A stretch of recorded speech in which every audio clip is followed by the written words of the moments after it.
High, তো দেখে ফিরলাম আফরান নিশো অভিনীত এবং শিহাব শাহিন পরিচালিত মুভি দাগি, যেটা কিনা এবার ঈদে মুক্তি পাইছে। টাফ টাফ টাফ, এই মুভিটা নিয়ে কথা বলাটা খুবই টাফ হচ্ছে আমার জন্য। এনিওয়ে, আমি যদি এই মুভিটার স্টোরি সম্পর্কে আইডিয়া দিতে চাই, সেটা হচ্ছে আফরান নিশোর যে ক্যারেক্টার নাম থাকে হচ্ছে নিশান। বাই দ্য ওয়ে, নিশান শব্দের অর্থ হচ্ছে দাগ, দাগি।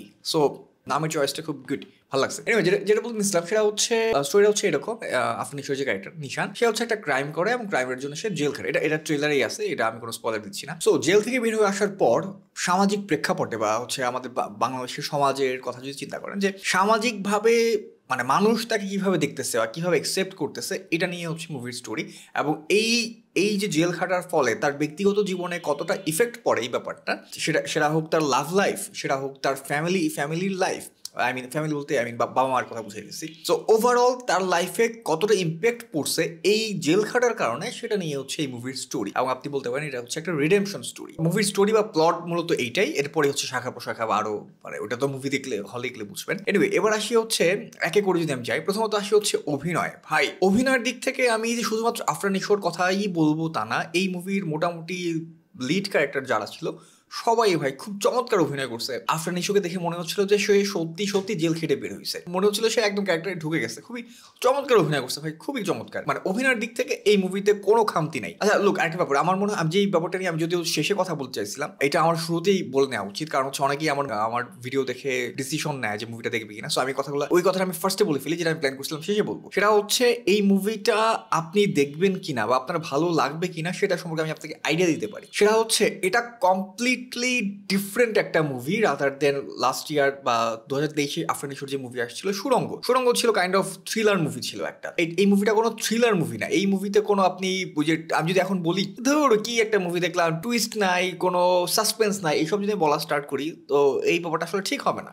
কারণ হচ্ছে এটা তো ভাই থ্রিলার মুভি না, এখানে সাসপেন্স থাকবে না। মানে ওই থ্রিলার মুভির মতো সাসপেন্স থাকবে না, মিস্ট্রি ফিল্মগুলোর মতো সাসপেন্স বা মিস্ট্রি থাকবে না, বা টুইস্টে ভরপুর থাকবে না থ্রিলার মুভিগুলোর মতো। সো ওইটা এক্সপেক্ট করা সম্পূর্ণ বোকামি। আচ্ছা এনিওয়ে, যেটা বলতে নিছিলাম যে আপনার মুভিটা ভালো লাগবে কিনা, এটা হচ্ছে আপনার টেস্টের উপর ডিপেন্ড করতেছে, এবং সব মুভির ক্ষেত্রেই টেস্টের উপর ডিপেন্ড করে, বাট এটা একটু বেশি ডিপেন্ড করতেছে। যেমন ধরেন ব্যাপারটা হচ্ছে এরকম যে আপনার কি অ্যাকশন টাইপের মুভি পছন্দ, যে মার কাট মারা কাইন্ড অফ বরবাদ যে টাইপের মুভি ছিল, এই টাইপের মুভি পছন্দ, নাকি হচ্ছে আপনার একটু স্লো ঘরানার বাট আপনার স্টোরি দেখতে ভালো লাগে, যে ভাই আমাকে 3 ঘন্টা 10 ঘন্টা বসায় রাখো আমার সমস্যা নাই, বাট আমাকে সুন্দর একটা স্টোরি দাও।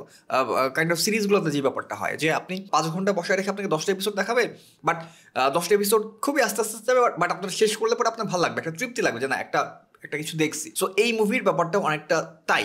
যেমন ধরুন আমি যদি আপনাকে বলি যে আপনার কি জেমস বন্ড পছন্দ বা জেমস বন্ড টাইপের মুভি পছন্দ, নাকি আপনার শশাঙ্ক রিডেম্পশন পছন্দ, আপনার কি মিশন ইম্পসিবল মুভি পছন্দ, নাকি আপনার ফরেস্ট গাম্প মুভি পছন্দ। যদি ব্যাপারটা এরকম হয় যে আপনার মিশন ইম্পসিবল, আপনার হচ্ছে জেমস বন্ড, জেসন বর্ন, এই টাইপের মুভি, টুইস্টে ভরপুর থ্রিলার অ্যাকশন, এই টাইপের মুভি ভালো লাগে, সো সেই ক্ষেত্রে আপনার স্লো টাইপের মুভি ভালো লাগার সম্ভাবনা খুবই কম।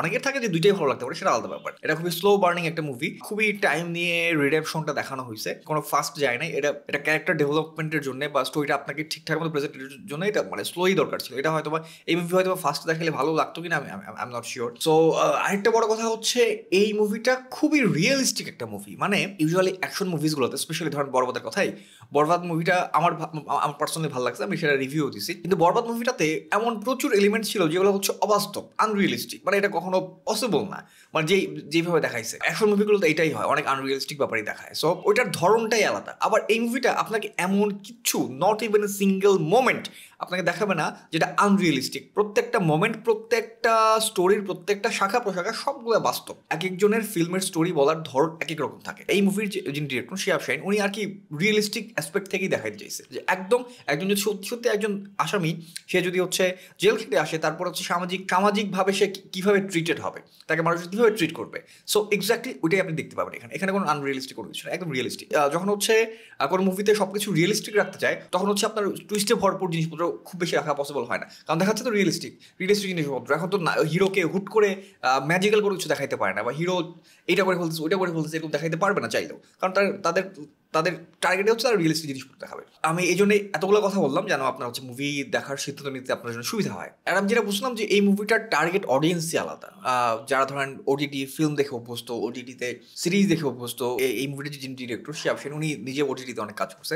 সো ওনার কাজের অনেকেই ভক্ত আছে বা হচ্ছে ওটিটিতে কাজ দেখে অভ্যস্ত, তাদের এই মুভিটা অনেক ভালো লাগবে। ওকে, তো আমি যেটা বলতে নিয়েছিলাম সেটা হচ্ছে অ্যাক্টিং নিয়ে অলরেডি বলে ফেলছি, স্টোরি নিয়ে বলে ফেলছি। এবার আসেন হচ্ছে এই মুভিটার সিনেমাটোগ্রাফিটা খুব ভালো লাগছে আমার, মানে খুবই দুর্দান্ত। আমি আবারও কিন্তু বলতেছি এখানে কিন্তু স্লো মুভি, খুবই স্লো মুভি, কিন্তু কিছু কিছু শট এত সুন্দর সুন্দর লাগছে স্লো মোশনে বা হচ্ছে। আর আফরান নিশো তো খুব দুর্দান্ত সে এক্সপ্রেশন দিছে। সো ধরেন আফরান নিশো হাইটে আসতেছে, কোনো একটা কারণে সে খুবই আঘাত পাইছে, আঘাত পাওয়ার পর একটা স্টেশনের একটা কিছু ক্লিপস ছিল শেষের দিকে, খুবই ভালো লাগছে আমার। এত সুন্দরভাবে শটগুলো নেওয়া হয়েছে যে জাস্ট ফ্রেমে আফরান নিশো আর হচ্ছে পেছনে ধরেন মেঘ বা হচ্ছে আকাশ, মানে মানে খুব খুব সুন্দর। আবার এটা মনে করার কোনো রিজন নাই যে মুভিটা স্লো তার মানে হচ্ছে এটা নাটক। এই যে কথাটা হচ্ছে, এই ব্যাপারটা হচ্ছে অনেকেই বলা বলি করতেছে যে এটা কি নাটক বানাইছে নাকি। বাইরে দেশে এরকম প্রচুর হয় যে এই টাইপের স্লো মুভিজ করা হয় এবং মুভিগুলো হলে চলে এবং প্রচুর চলে। সো আমাদের ওই কনসেপ্ট থেকে একটু বের হয়ে আসা লাগবে আস্তে আস্তে। আমার মনে হয় যে হচ্ছে ওই কমার্শিয়াল ফিল্মই শুধু সিনেপ্লেক্সে চলবে, বরবাদ টাইপের বা তুফান টাইপের অন্য কিছু চলবে না, ব্যাপারটা একদমই না। সো এই টাইপের মুভিজও আমাদের দরকার, আমাদের অ্যাকচুয়ালি সব টাইপের মুভিজই দরকার। সব টাইপের মুভিসের জন্য আলাদা আলাদা অডিয়েন্স আছে। যেমন এই টাইপের মুভি, দাগি টাইপের মুভিরই আলাদা একটা অডিয়েন্স বেস আছে, এবং অনেকেই আছে যে এই অডিয়েন্সের অনেকেই থাকবে যারা হচ্ছে বরবাদ টাইপের মুভি পছন্দ করবে না, তুফান টাইপের মুভি পছন্দ করবে না, এই কি মারামারি করতেছে, কাটাকাটি মারামারি, এই ওরে উড়ায় ফেলতেছে, একটা বাড়িতে উড়ায় ফেলতেছে, এগুলা কি ভাই? এক একজন মানুষের মুভির দেখার টেস্ট এক এক রকম। আচ্ছা, যেটা বলছিলাম সেটা হচ্ছে অভিনয় নিয়ে বলে ফেলছি, খুবই ভালো লাগছে। তারপর আমি স্টোরি নিয়ে বলে ফেলছি যেটা খুবই রিয়েলিস্টিক একটা স্টোরি। তারপর আসে না হচ্ছে সিনেমাটোগ্রাফি, খুব বললাম যে খুব খুব ভালো লাগছে আমার। তারপরে আসে না হচ্ছে ও ভাই সং, গানগুলো খুব খুব খুব খুব সুন্দর সুন্দর সং, এবং গানগুলো হচ্ছে যাচ্ছিল খুব মুভিটার সাথে,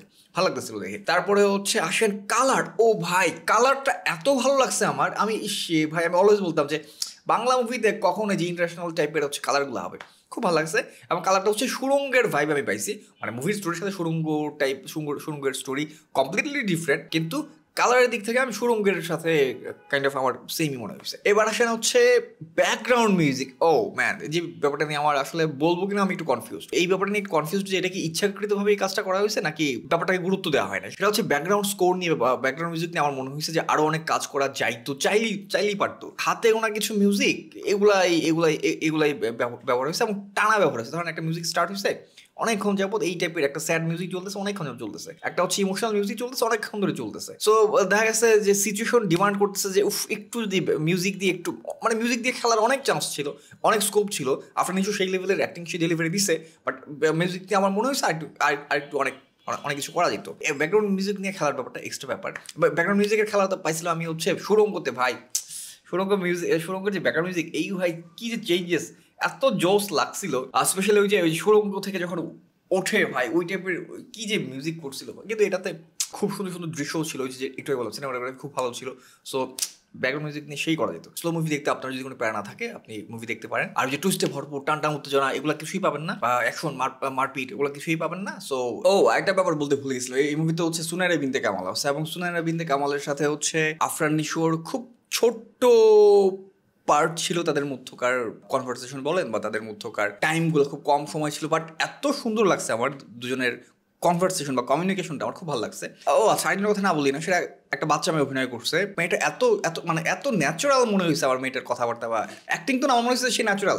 এখনকার কাচ্চারা বা ধরেন ঢাকার একটা বাচ্চা যেমনটা হয় কথাবার্তার এক্সেন্ট। বাট এই মুভির সবচেয়ে খারাপ যে ব্যাপারটা আমার লাগছে সেটা হচ্ছে কিছু কিছু জায়গায় আমার খুব একটু বেশি স্লো মনে হয়েছে। দেখা যাচ্ছে কিছু জায়গায়, হ্যাঁ অনেকেই যে ব্যাপারটা অনেকেই বলছে যে মুভি বানায় না, এটা তো সিরিজ বানাইছে। হ্যাঁ, টু বি অনেস্ট কিছু কিছু জায়গায় আমি আসলেই সিরিজ ফিল পাইছি। আর ঠিক আছে, স্টোরি অনুযায়ী মুভি একটু স্লো হবেই, বাট এটা একটু বেশি স্লো মনে হয়েছে। দেখা যাচ্ছে ফার্স্ট হাফেও তা মোটামুটি যতদূর গেছে, সেকেন্ড হাফে গিয়ে আরো স্লো হয়ে গেছে। ভাই মানে মুভি তো উল্টা হয়, ফার্স্ট হাফে স্লো হইলেও সেকেন্ডে গিয়ে ফাস্ট হয়ে যায়। বাট এটা ঘটনা উল্টা ঘটছে যে ফার্স্ট হাফে ভালো মোটামুটি চলে, সেকেন্ড হাফে আরো স্লো করে দিচ্ছে। সো যাদের ধৈর্য কম তাদের হয়তো এই মুভি ভালো নাও লাগতে পারে। সো আমি এত ভালো বললাম, আমার কথা শুনে আপনি ধরেন মুভি দেখতে গেছেন, দেখে এসে আমাকে অনেকে গালিও দিতে পারে যে আরে ভাই কি মুভির কথা বলছে, এটা তো সিরিজ বানাইছে। তো হ্যাঁ ঠিক আছে, টু বি অনেস্ট অনেকের কাছে সিরিজ মনে হতে পারে। তো আমার যেটা মনে হয় যে বাংলা মুভিসগুলোর ক্ষেত্রে বা হচ্ছে স্পেশালি ঈদে যখন মুভিগুলো আসে, এই ব্যাপারগুলোতে দুইটা ব্যাপার, মুভি প্রমোশনের ক্ষেত্রে বা হচ্ছে যখন সার্টিফিকেটের ব্যাপারটা আমি স্টিল নট শিওর যে এখন বাংলাদেশের সেন্সর বোর্ডের ব্যাপারটা কিভাবে চলতেছে। এটা খুব বিরক্ত করতেছে, আমি রিভিউ দিতে পারতেছি না তোমার জন্য। তুমি একটা রিভিউ দাও মুভি দেখছো?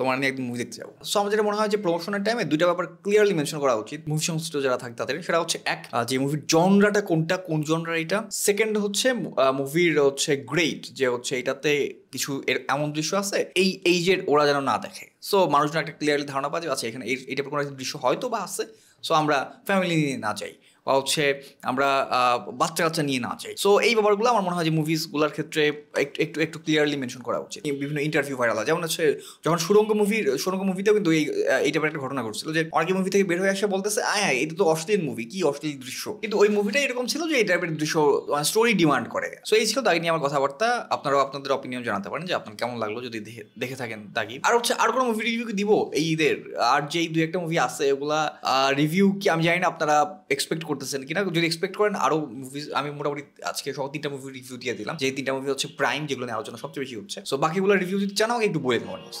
Good bye.